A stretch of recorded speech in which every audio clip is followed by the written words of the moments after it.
మన ఇంట్లో చిన్నవాళ్ళ నుంచి పెద్దవాళ్ళ వరకు అందరికీ టొమాటో కెచప్ అంటే చాలా ఇష్టం కదా! కానీ మనం బయట కొనుగోలు చేసే కెచప్‌లో ప్రిజర్వేటివ్స్, ఆర్టిఫిషియల్ కలర్స్ ఇంకా ఎన్నో తెలియని పదార్థాలైతే ఉంటూ ఉంటాయి. ఇవాళ నేను మీకు చూపించబోయే ఈ రెసిపీతో మీరు ఇంట్లోనే చాలా సింపుల్‌గా, హెల్తీగా ఎలాంటి కెమికల్స్ లేకుండా మార్కెట్‌లో దొరికే కెచప్ కంటే ఇంకా టేస్టీగా టొమాటో కెచప్‌నయితే తయారు చేసుకోవచ్చు. ముఖ్యంగా ఈ రెసిపీని ట్రై చేసిన తర్వాత మీ పిల్లలు కూడా బయట కెచప్‌నయితే తినాలనుకోరు. మరి ఆలస్యం ఎందుకు? చాలా ఈజీ స్టెప్స్‌తో కిచెన్‌లో ఉన్న ఇంగ్రీడియెంట్స్‌తో సూపర్ టేస్టీగా టొమాటో కెచప్‌ని ఎలా తయారు చేసుకోవాలో స్టెప్ బై స్టెప్ అయితే చూపిస్తాను. ఫాలో అయిపోండి. ముందుగా టొమాటోలనైతే మంచిగా ఎర్రగా ఉన్న టొమాటోల్ని తీసుకోవాలండి. నేనైతే 10 టొమాటోలని తీసుకుంటున్నా కదా! చూపిస్తున్నా కదా! వాటిని నీట్‌గా వాష్ చేసుకొని, కట్ చేసుకొని పెట్టుకోవాలి. ఎంత ఎర్రగా ఉంటే కలర్ అనేది అంత మంచిగా వస్తుంది. అంత జ్యూసీగా కూడా వస్తుంది మన టొమాటో కెచప్ అనేది.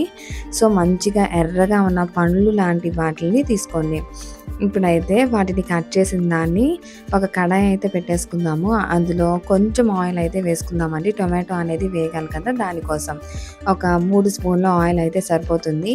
3 స్పూన్ల ఆయిల్ వేసుకున్నాక ఈ టొమాటో కూడా వేసేసుకొని, అందులో ఒక మీడియం సైజు ఉల్లిపాయ కూడా వేసుకోవాలండి. కొంచెం జస్ట్ ఫ్లేవర్ కోసం మాత్రమే ఉల్లిపాయ, చిన్న అల్లం ముక్క, వెల్లుల్లి కూడా 4, 5 వెల్లుల్లి వేసుకొని, ఇందులోనే చిన్న దాల్చిన చెక్క, ఒక 6-7 మిరియాలు కూడా వేసుకోవాలి.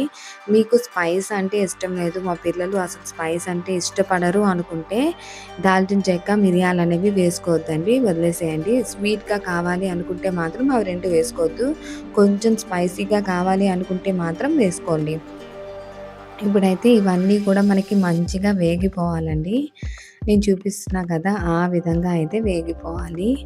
ఈ విధంగా వేగిన తర్వాత దీన్ని బాగా చల్లారనివ్వాలండి. చల్లారిన తర్వాత మనం దీన్నైతే మిక్సీ పట్టేసుకోవాలి.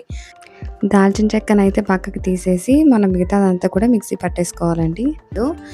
దాన్ని అలా వేసేసి మొత్తం అంతటిని కూడా నీట్‌గా పేస్ట్ లాగా అయితే రుబ్బేసుకోవాలి. ఇప్పుడు దీన్ని ఒక కడాయి ఏదైనా పెట్టేసుకొని, నేను కడాయి ఎందుకు పెట్టుకున్నానంటే దాన్నే నేను మళ్ళా స్టవ్ మీద పెట్టుకుంటాను. అందుకని కడాయి అయితే పెట్టుకున్నాను. కడాయి పెట్టేసుకొని ఎలాంటి జాలి మన దగ్గర ఇంట్లో అందరి ఇంట్లో అయితే ఉంటూ ఉంటుంది కదా! ఇదో లేకపోతే ఏదో ఒకటి తీసుకొని మనము మొత్తం అంతా కూడా అందులో ఉన్న పీచునైతే తీసేసేయాలి.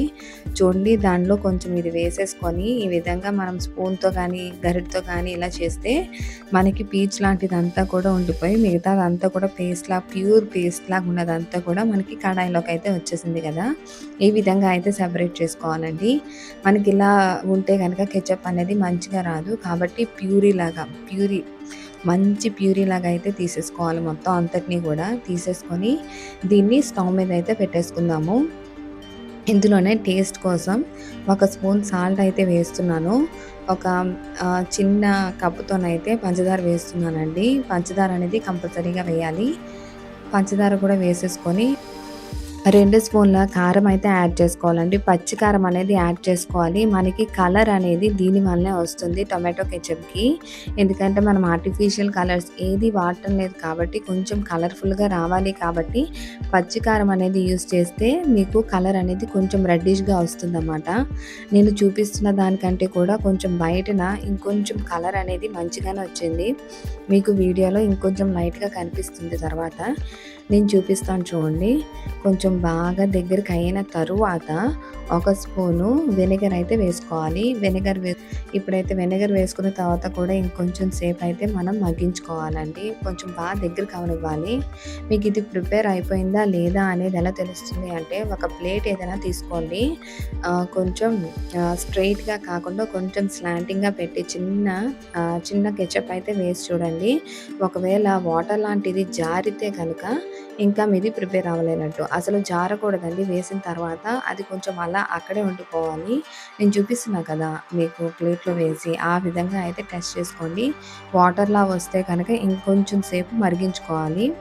లేదు మీకు ఇలాగే నాలాగే వచ్చింది అంటే మాత్రం ఇంక స్టవ్ అయితే ఆఫ్ చేసేసుకొని బాగా చల్లారనివ్వాలి. చల్లారిన తర్వాత మనకి ప్యూరీ అనేది బాగా దగ్గరికి అయిపోయి కెచప్ కన్సిస్టెన్సీలో అయితే వచ్చేస్తుంది.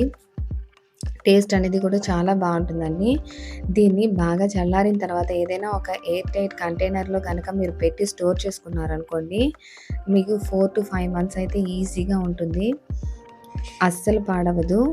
ఎంతో టేస్టీగా ఉండే టొమాటో కెచప్‌ని అయితే ప్రిపేర్ చేసుకున్నాం కదా! చాలా టేస్టీగా ఉంటుందండి. కొంచెం స్పైసీగా, కొంచెం తియ్యగా చాలా టేస్టీగా ఉంటుంది.